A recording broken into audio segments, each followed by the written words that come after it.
car and jewelry, and also for the walima, you pay for it. With me? So it's a lot. You understand? That's a lot. So if the person, the person maybe, for example, is just he's a billionaire. That for him is he can maybe afford that, and that's still, you understand. So he can afford that. But for another person who's that may be something very difficult. They can understand. They can say yes, he agreed to it, but if he agrees to it, then he has to pay it, because you agree to say in the person. I'm working, I have a good job, but I have to take out maybe a loan. I have to borrow some money here. I have to, you understand, save up to give you. But he maybe he's calculated in 10 years, I maybe can pay this up, but that's 10 years, 20 years. Do you need that? But he can say yes to it, but it does come that 20 years, you're still trying to pay off your mahar. Is it worth it? Nam? Clear? Aywa. So again, to the point is that with a mahar is not dictation by him, nor dictation from her. It's both agreeing. Tafaddal. In brief, given a large amount of dowry, In summary. In addition, a large amount of dowry is not deemed detestable so long as it does not burden the groom with heavy debts. These are valuable regulations and criteria that ensure well-being and eliminate harm. According to the above, it becomes evident that exaggeration, excessiveness, and extravagance in demanding large dowries are undoubtedly deemed detestable or even prohibited. This is because demanding such large dowries does not consider the condition of poor men, and so it has become a major obstacle in way of marriage. So that's a reality. I said that like a couple of years ago, that even though said a person can afford it, that just say in that country that that prince or that person now wealthy and getting married, and just the walima, just the marriage ceremony day is 50 million. Just for the marriage. That's for the marriage. Is that what happened? Yeah, just Whoa. You understand? 50 million. You understand? So you have 50 million, even though you're a billionaire. You understand? You understand? People still look at that as a lot for just a marriage. It's ridiculous. You understand? Is that still a lot, even though you're a billionaire, multi-billionaire? That doesn't mean a multi-billionaire. It's not a lot of money though. No, but it's wastefulness though. But I'm saying in the sense of, I'm saying most people still say that is, even for a marriage, you need that excess. You understand? Really, 50 million to pay it for a marriage, to get married. You're going to invite what? The entire country and feed them? They built a whole island. You understand? So is that, so I said that even though you can afford it, you understand, it's a bit excessive as for what needs to be done. Yeah, it's a bit excessive. And you know what I think as well? I think like seeing, even amongst the laymen, if someone sets a dowry in a city of 25,000, everyone's going to feel like I'm not giving my daughter away for cheaper or for any cheaper, and a sister might be like, oh, do you know what? I deserve the same. So then now that's precedent. It's a bad precedent. Yeah, so those things occur. You understand? So but that's concerning those things regarding. So the main thing regarding not being too excessive regarding the mahar, and that's just the mahar. So also the other things that are attached. فَاللَّهُ مُسْتَعَانَ. أيوة. Just to add to that one, so if a person refuses to give more than one item, is this okay? So she asks for example, a person believes that a mahar is one thing. It shouldn't be anything more than one thing. You ask for something, I'll give you that thing. But the moment you start to list a qa'imah, a list, this, I can say no, I'm giving you this and that's it. Now, as I said, regarding concerning what is deemed as the mahar, because there's nothing set in the Sharia, but we have whether it is one item, I'm going to give you just at £1,000, or I'm going to give you 500 then as cash and 500 as jewelry. Still 1,000, I'm going to give you just, you understand? So I say whether it is one item or not, is it goes back to what they decide between themselves. also the idea concerns. So it's I said because there's nothing set that we shouldn't per se see it as it has to be 1 or 2 or 3 item. It's depending on what they decide upon. You understand? So whatever been decided between those involved, whether they just want 1 item, 1 thing, or they want a few things, that they want a set of Islamic books and also £1,000. You understand? And they specify which books that they want, or just want £1,000 and the likes. It goes back to those that are involved. Those who are involved. So even if they have confusion, they they consult people who can guide them through. If they're not that clear, then they consult those who can guide them as to how to approach things in a reasonable way. Aywa.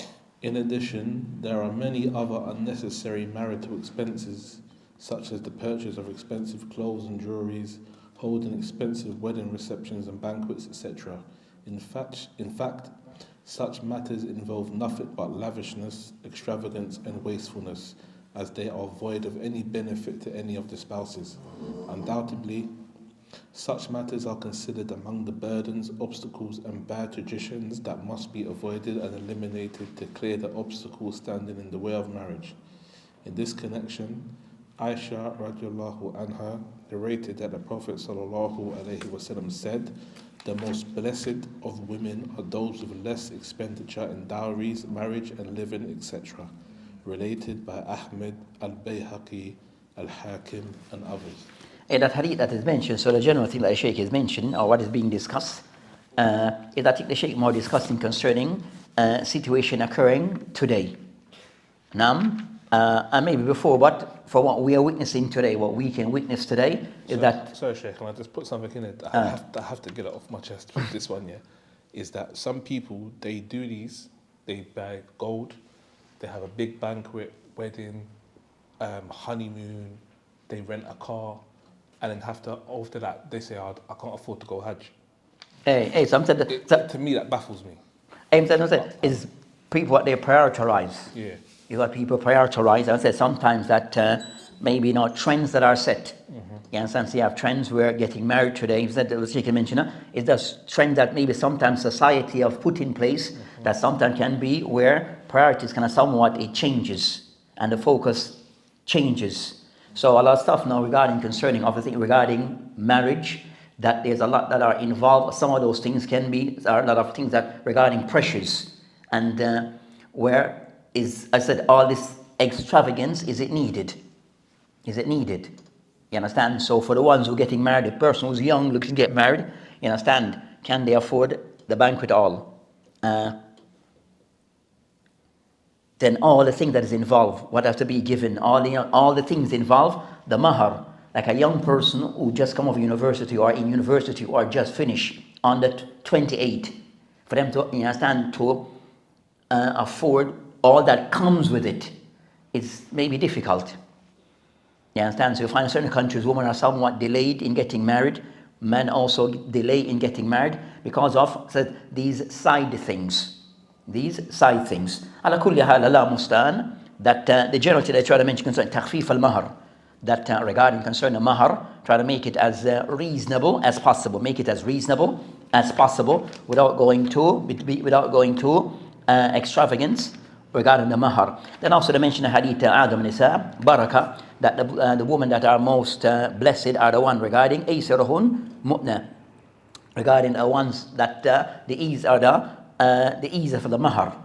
Or they mention the hadith in the Ahmed al-Bayhaqi al-Hakim, wa the hadith mutakallam fi, that you find that some of the ulama or the hadith to be daif, some hadith to be hasan, with a different narration, but they mention the hadith fihi narrator who's called Isa ibn Maymun al-Wasiti, that al-Bukhari and others mentioned is matruk, or he has been spoken about by way of matruk. So the hadith, this particular hadith, it is daif. But you have other hadith that relate to this topic that are in line with this theme of not making that the better of the mahar are those that are simpler, not extravagant. Aywa. Moreover, Omar ibn al-Khattab radiallahu anhu said, "Do not go extremes concerning the dowries of women, for if it represented honor in this world and piety in the sight of Allah, the one of you the one of you most entitled to do so would have been the Messenger of Allah sallallahu alaihi wasallam. He sallallahu alaihi wasallam did not marry any of his wives or conclude the marriage of any of his daughters for more than 12 uqiyas. Verily, the man might be overburdened with the dowry of his wife until there could be enmity toward her in his heart, and he would say, I have been demanded to get everything, even the hanger of waterskin. Related by An-Nisa'i and Abu Dawud. If I mentioned this Athar, so the one before that, you have the likes of Al-Hakim, or to be authentic, the one that meant the hadith before, that I mentioned, Rawahu Ahmed, you have Al-Hakim, or the hadith to be authentic as he narrated the hadith, also Al-Iraqi, and also Dafahu al-Shaykh Albani. So the hadith I mentioned before, that even Shaykh Albani, rahimahullah, or the hadith to be da'if. The second hadith is mentioned, or the second Athar, that is mentioned upon Omar anhu, regarding someone telling people not to be extravagant regarding the mahar. So I mentioned the Prophet of Islam, even himself, that his mahar wasn't extravagant. So the Prophet of Islam gave to his wife wasn't anything that was over the top. And also with his daughters, he did the same. So also with his daughter, the Prophet of Islam, as to what was given as the mahar for them, he didn't per se accept thing that was over the top. So the person somewhat, if he's our example, tried to follow the Prophet of Islam as being that example even in these matters. So the Athar on Omar, also you find that Al-Bukhari rahimahullah ordered to be da'if, but we find the likes of Shaykh Albani, he ordered to be authentic. Also at Tirmidhi, Hakim, Ibn Hibban, that they authenticate the second Athar of Omar.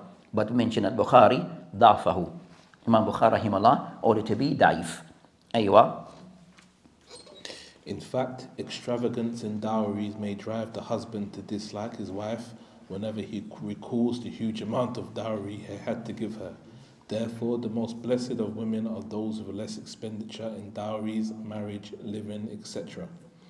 This is as in the prophetic hadith narrated by Aisha.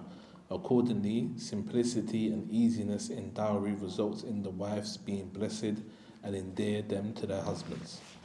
The legal purpose behind the legality of the dowry stated for marriage is that it is considered a compensation given to the woman due to the husband's sexual intercourse with her. In addition, the dowry is considered a sign of honor granted to the wife, showing that she is respected and highly esteemed by her husband.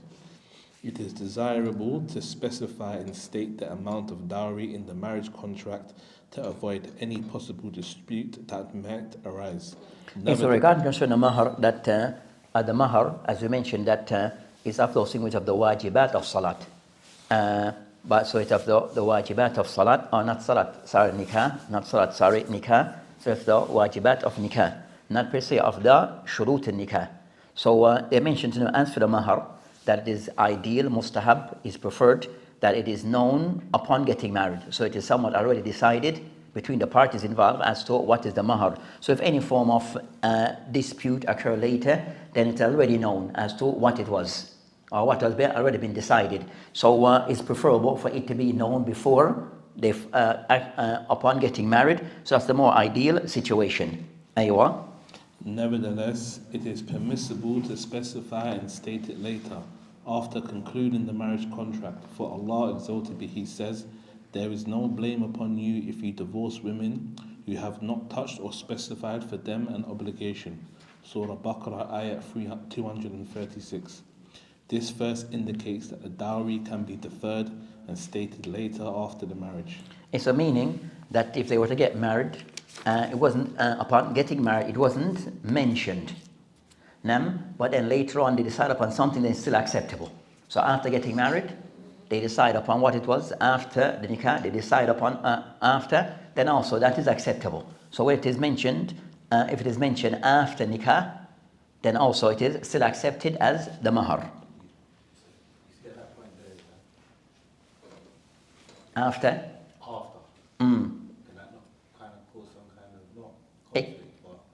It can cause, as I said, can cause, depending on the people involved, it can create problems. So ideal, that was the ideal situation, especially that by way of fiqh, they are mentioned regarding as the ahkam, it is something which is, that could be done after.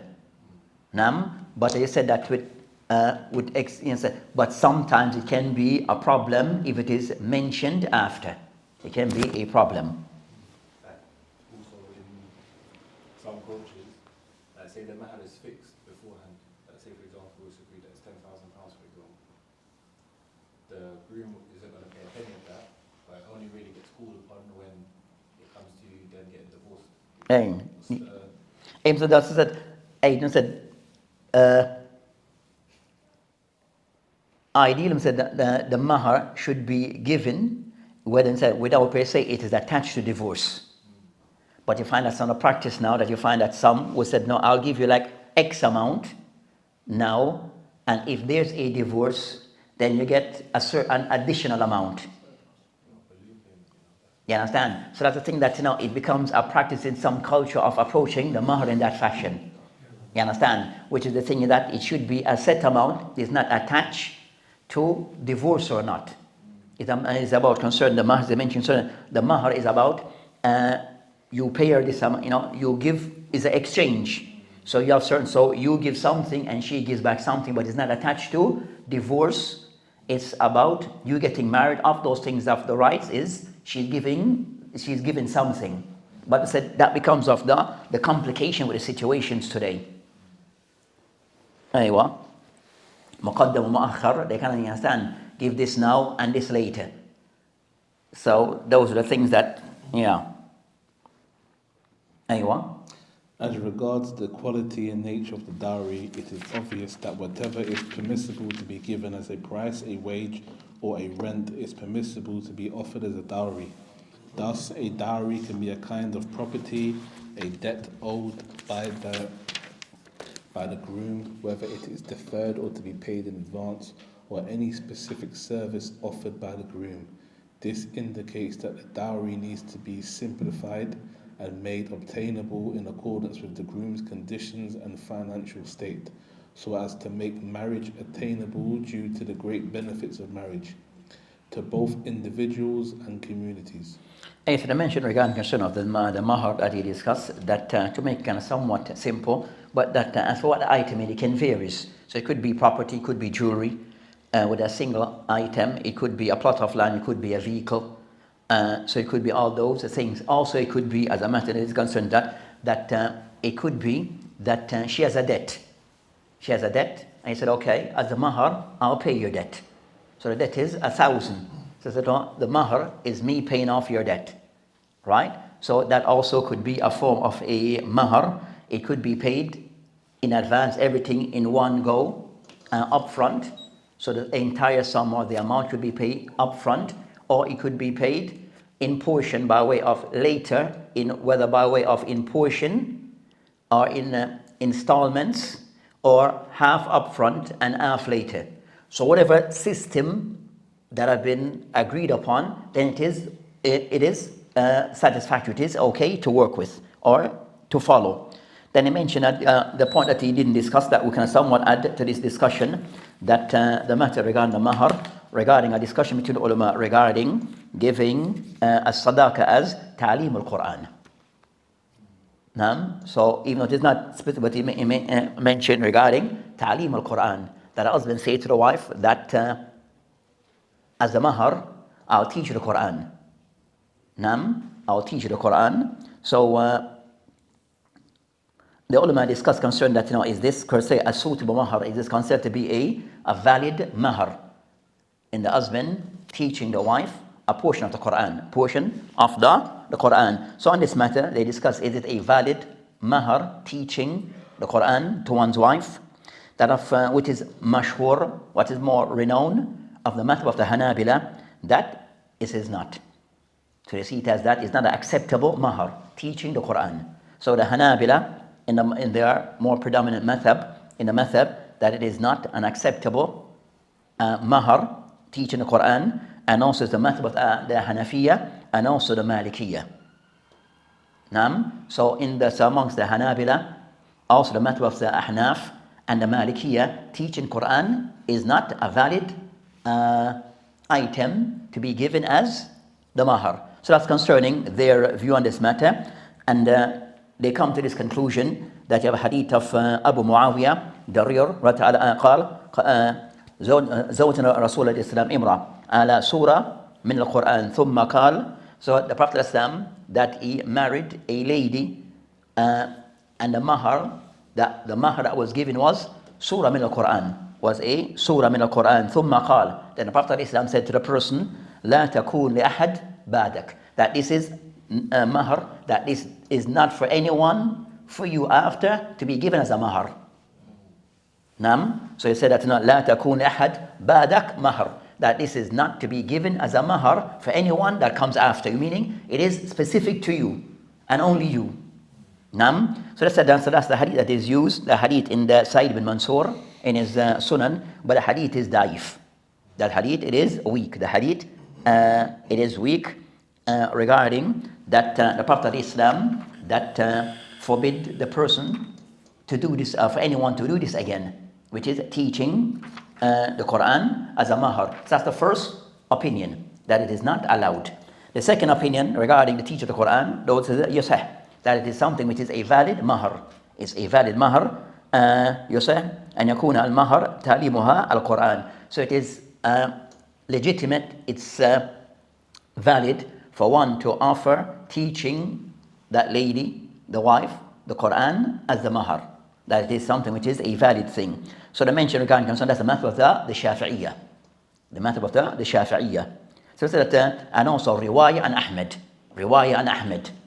So that's and they mentioned regarding concern the hadith of Salih bin Sa'd, regarding concern the story of the lady that gave herself away. When a person mentioned that the person that he was interested in her, they mentioned lam yakun laka biha haj. So the person asked the Prophet Islam, do you want to marry the Prophet Islam? He kind of somewhat didn't want to marry. Then the person said he wanted to marry her. Then the Prophet Islam said, iltamas walau khatam min hadid. You can marry her, but you have to give her something. That mentioned, can you offer to her a metal ring? So the person says, فَلَمَّا لَمْ يَجِدْ, he was unable to produce this or to give this, meaning the ring. Then it mentioned, al-tahfad shay min al-Quran. Do you, the Prophet Islam asked the person, have you memorized anything from the Quran? قال نعم surah كذا وكذا. The person said yes. Then he stated which surah كذا وكذا, which surah they were. فقال زوجتكها بما معك من القرآن. I marry you by that which you have of the Quran, that by that which you memorize or possess of the Quran. So they mentioned that with that case and that we mentioned the hadith that authentic that was mentioned before, and so they said that with that hadith it shows that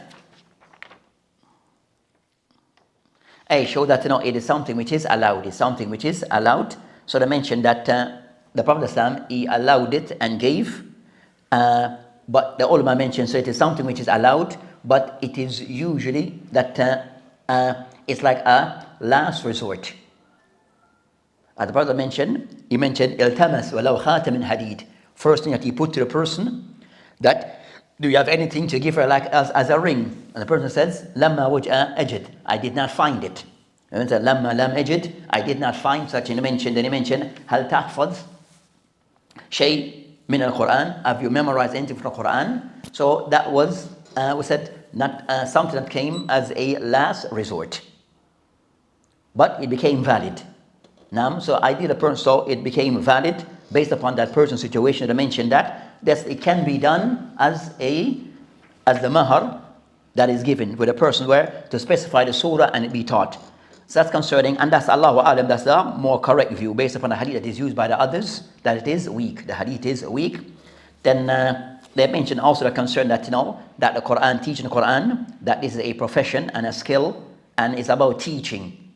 So teaching itself becomes like a profession in itself regarding teaching someone, and it has a value to teach someone, that you can put a value to this.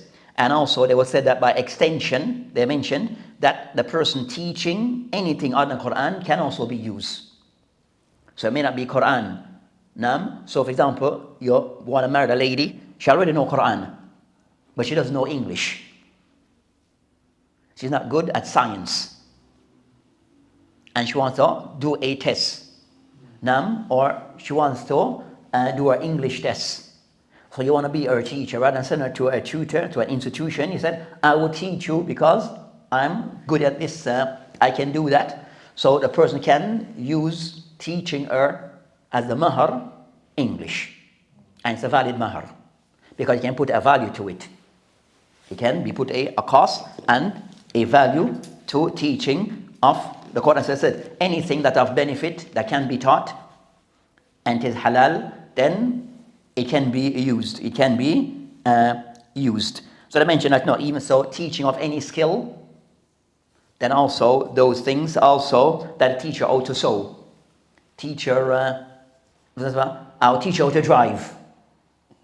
The husband said, I will teach you how to drive. Because now either you pay someone, which be you're paying, or he said, I can do it. I'll teach you to drive. Then that also can be used as a mahar, because it comes with a value. So all those things they mentioned, because it comes with a value that they can serve or can be used as the mahar. Can be used as the mahar. And that qawl Allahu alam seems more correct. So you have two aqwal. Did I mention it? Wait a minute. Hey, the one we mentioned before. We'll mention start. No, the second one with the metal ring. Yeah, the metal ring, and then the last resort, a teacher. Hey. When we started the book, we mentioned it when we started the book.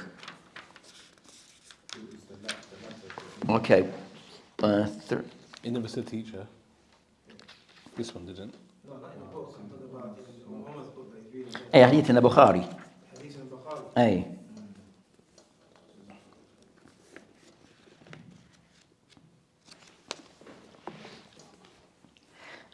So that's concerning that. So that's so. If you were to observe, if you go to any of the, so said of those who say you have two aqwal. Those who say no, and that seems to be the majority of those, the Hanabila, as the madhab, the established, or what is more famous in the madhab, of saying no, teaching the Quran is not allowed as the mahar. We mention also the Ahnaf and the Malikiyah. So the Shafi'iyah, amongst the Shafi'iyah, they give permissibility, and also riwayah and narration Ahmed. So that if you notice concerning, if you go to any of the more predominant of the cultures amongst us, are which ones?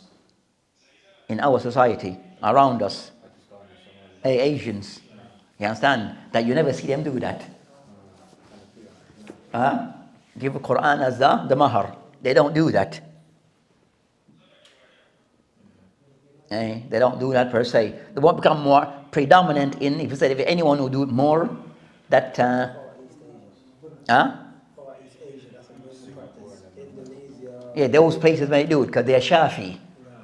You understand? Those places are more Shafi, and also kind of somewhat, so they're more Shafi, so they see the permissibility of it, and they kind of somewhat do to love now, trying to make it as simple in what is given as the mahar, being very simple, and trying to make it as simple as possible. So, and also next to the people might find that become a practice among them. Those said the revert, if you use the word revert community. Philadelphia. No, I'm not saying. I haven't seen that. What's that? Well, and amongst the revert community, I'm saying revert community general. Even here they do it. We have cases. I'm saying, you know, I've been in those really, and I've never seen I'm saying that I've done a few and said it has said you it. Yeah, loads not all. Yeah, loads are not all. So it says yes, it's done. Yeah, some people that it's done. So you see, that's the case though. It says like, okay, I want a brother to teach you Surah Baqarah. My sister just can't make it stick. No, the thing about sticking, so a teaching could be by way of memorizing, or by she's able to just read it fluently. Okay.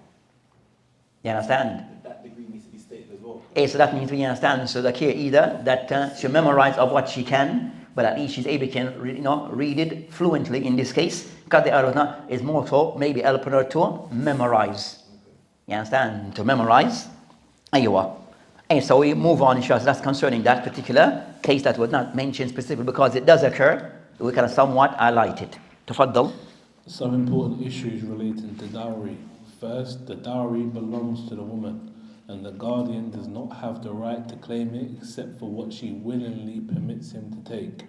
This is because Allah exalted be He says, and give the woman upon marriage their bridal gifts graciously. Surah An-Nisa, Ayah 4. Yet the bride's father in particular is entitled to take from her dowry even without her permission, provided it does not neither affect her basic needs or cause her harm. The Prophet ﷺ said, "You and your property belong to your father." Yes, so the first case regarding concern, so the general rule is that the mahar belongs to the bride, to the wife. So that's her property. That even though I'm saying anyone take it should be with her permission, with the exception that we discussed before regarding the father. Regarding concern the father, with the exception regarding the children, that with a certain exception regarding the father. So, but the general thing is her property. It's her property to be given as they had agreed upon. Aywa. Second, the initial stage of the With the mahar, sometimes they're trying to make things easy. That cases that we know, that even means sort of mashit. There's something in some places, if it is too easy, then it becomes like divorce and becomes simple. And some places they'll make it high to make it somewhat maybe too. You understand? You have to rethink.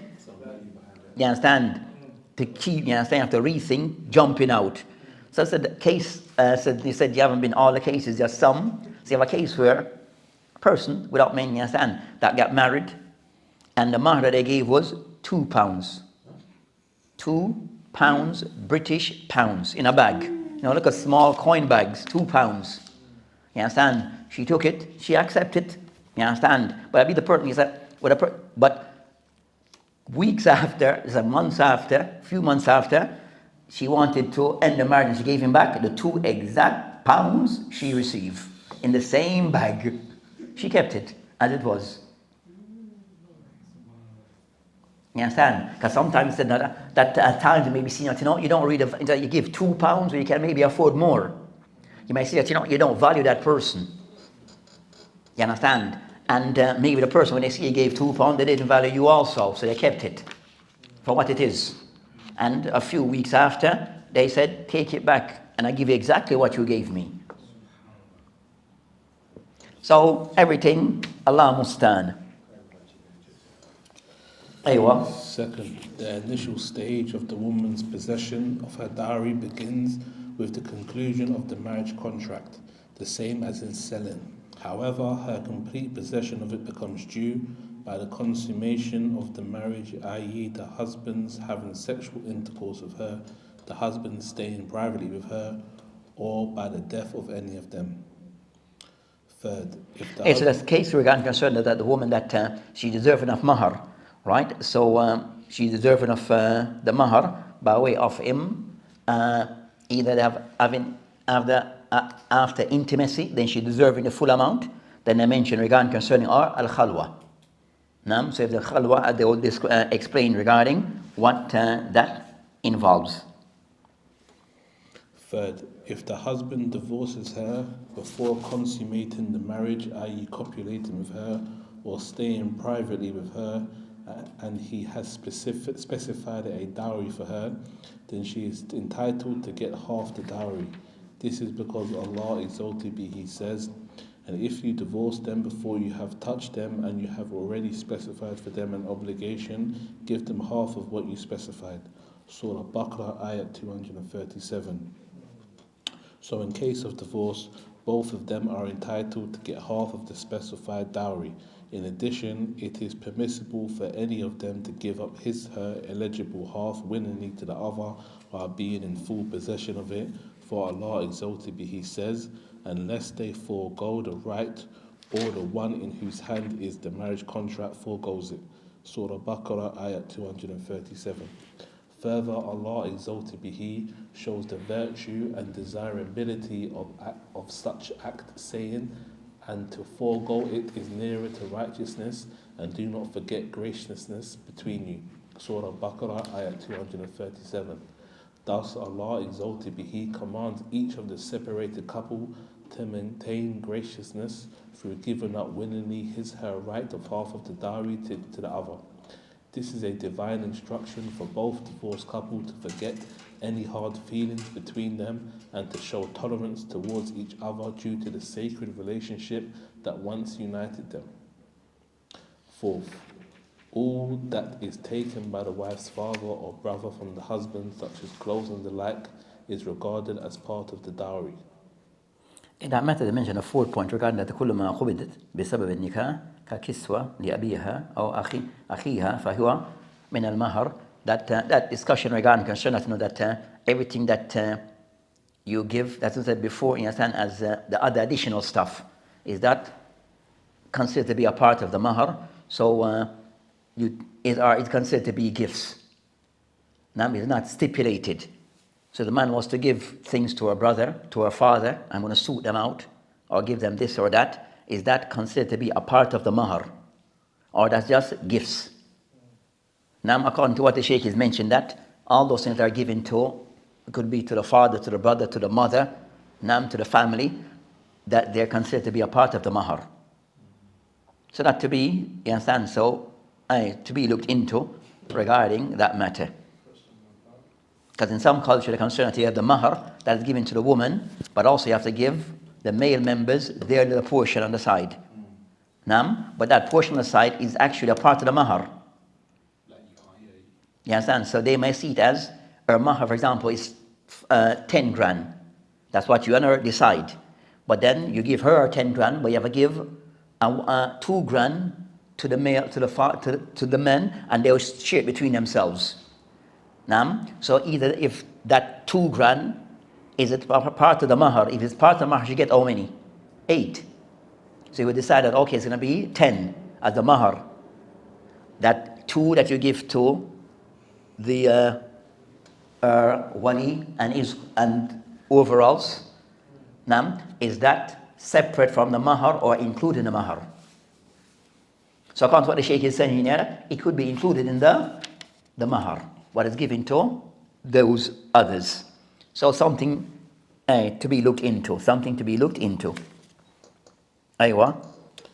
Fifth, if the dowry given by the husband is represented by ill-gotten or prohibited money, the marriage is still deemed valid. However, a proper lawful dowry like that given to ones like her is to be specified instead of the prohibited one. So the man gives something which is haram. He gave something which is haram. That something gave her a watch, jewelry, but it was stolen. So those things that to be taken away back and be replaced. So she's still deserving a mahar. So even though it is stolen, it was given, that the marriage is still valid. It's just that those things need to be replaced with something which is halal. So the mahar, it doesn't invalidate the nikah. If there's something that was given that was haram, it just needs to be replaced with something which is proper. Sixth, if the marriage contract is concluded without stating a dowry for the woman, the marriage is still deemed valid, and this case is called the marriage of tafweed, i.e. the marriage in which there is no dowry specified. So you have a case like that when a case where people come and say cases where they had issues, so you have to kind of somewhat try to rectify the matter, but investigate concerning what happened. So the case, for example, a case of khula. So I think, okay, when you got married, what was involved? So they kind of somewhat start to explain that when the marriage took place, they were not told of anything about a mahar. So the couple got married, but the one who performed the nikah didn't mention about having a mahar in place. So none of them was told about the mahar, but they got married. But now they want to get what? A khula. So she have to pay back something. So I asked, okay, what was the mahar? They said there was no mahar in the start. Wasn't what explained to you? No, it was not explained to us. So in that part, you have to now broker a deal regarding what is to be given as the mahar, even though the mahar that was not specified or mentioned then. And then take it from there. So sometimes, yes, you might have had a case where nothing was mentioned or decided upon initially. Then at some point later on, then you give either what is predominant, what is something still to be given, something to be given and decided upon. Aywa. أيوة. In such a case, a proper dowry like that given to ones like her must be estimated and given to the woman. For Allah exalted be, He says, there is no blame upon you if you divorce women you have not touched nor specified for them an obligation. Surah Baqarah, ayat 236. In addition, when Ibn Masud, may Allah be pleased with him, was asked about the ruling on a man who married a woman and did not specify a dowry for her, and he did not copulate with her until his death, he said, she is entitled to get a proper dowry like that given to ones like her, neither nor more nor less. However, her duty is to observe her waiting period, and her right is to get her prescribed share in inheritance. Maqil ibn Sinan said to him, the Messenger of Allah sallallahu alaihi wasallam gave the same judgment in the case of Birra bint Washik, related by At-Tirmidhi and other compilers of hadith, and At-Tirmidhi deemed it sahih. And also you have Sheikh Albani, or to be authentic, and also Al-Arnaut. So Sheikh Shuaib Arnaut also authenticate the hadith. أيوة. With regard to the dowry, tafweed may also refer to the amount of dowry specified by either the bride's guardian or the groom, or even by a third party.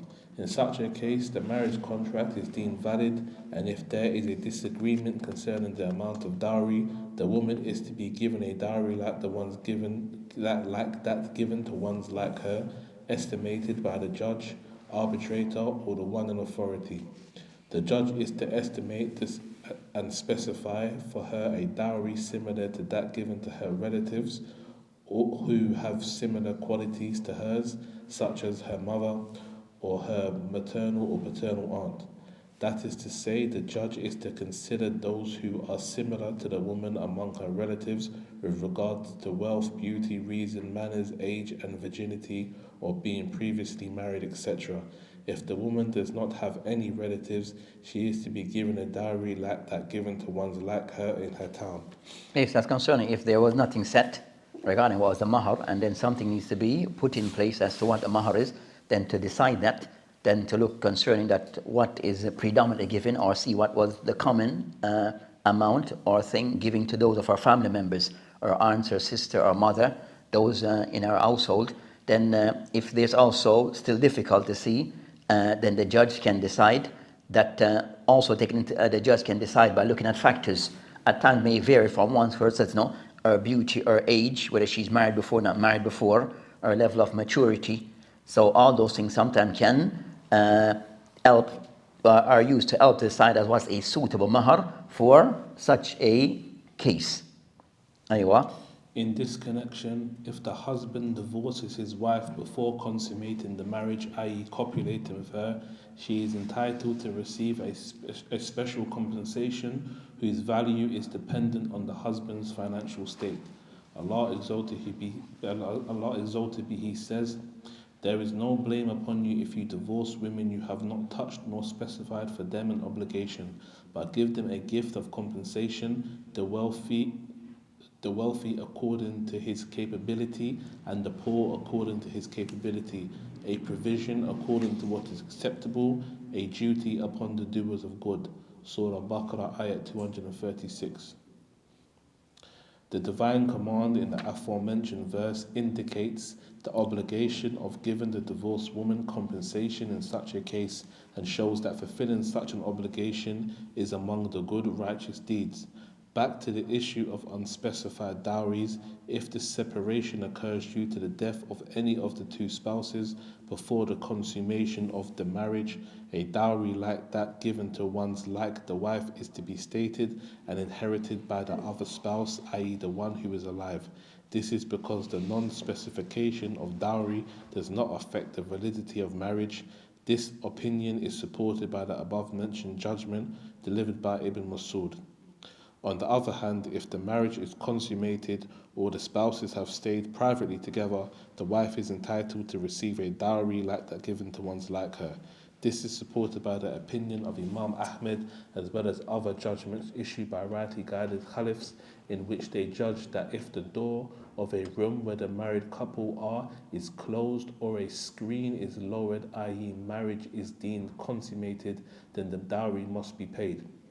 Yes, there was a case regarding if by way of intimacy or by a second way that khalwa, that they are by they are left by themselves, then the mahar to be paid. If the separation is the wife's choice and it occurs before the consummation of marriage, she does not have the right to claim anything of dowry. This is just like the case when the wife's renegades of Islam or rescinds the marriage contract due to a certain defect in the husband. She does not have the right to claim her dowry in such cases. Okay, so in those cases that she is not deserving the mahar before dukhul, so if there was no type of intimacy, then or consummation of the marriage, then she is not to receive anything. Aywa. Seventh, before the consummation of the marriage, the wife has the right to abstain from having sexual intercourse with her husband until she gets her due dowry. This is because if she gives herself sexually to her husband willingly and then she wants to hold herself back again until she gets her dowry, she will not be able to get it. On the other hand, if the dowry has already been agreed to be deferred, she does not have the right to abstain from having sexual intercourse with her husband, as she has consented to receive her dowry later from the very beginning.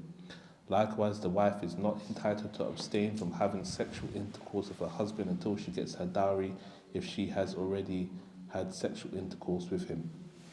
Okay, so the case that I mentioned last week, we answered that at times she can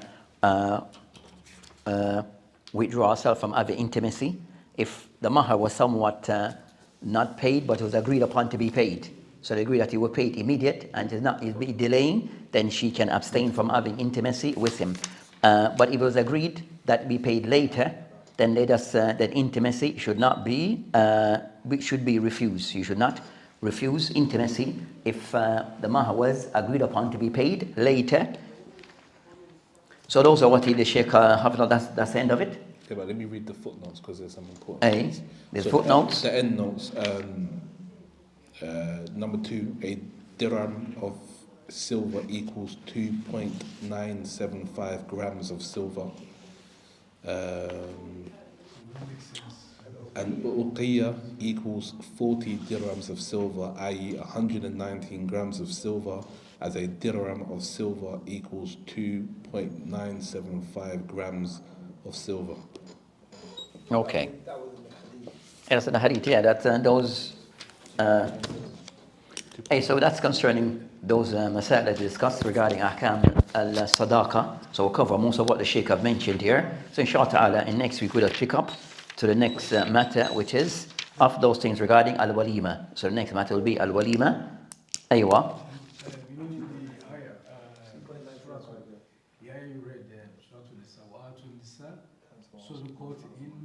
Nihla. Aye. It's the dowry. It's a dowry, yeah. Oh, but you say also nihla is dowry also. Yeah. So when they get used together, it just means emphasis. Just emphasizing. You just done the calculation of basically. In In the hadith where it said minimum 400 dirham, yeah? 400 dirham. According to that calculation, it would be like 30 quid or something. yeah. 31 pounds. Okay. Chapel office. To see Okay, 1 second. دقيقة. أي صح وبالله تعالى توفيق واتل السبيل.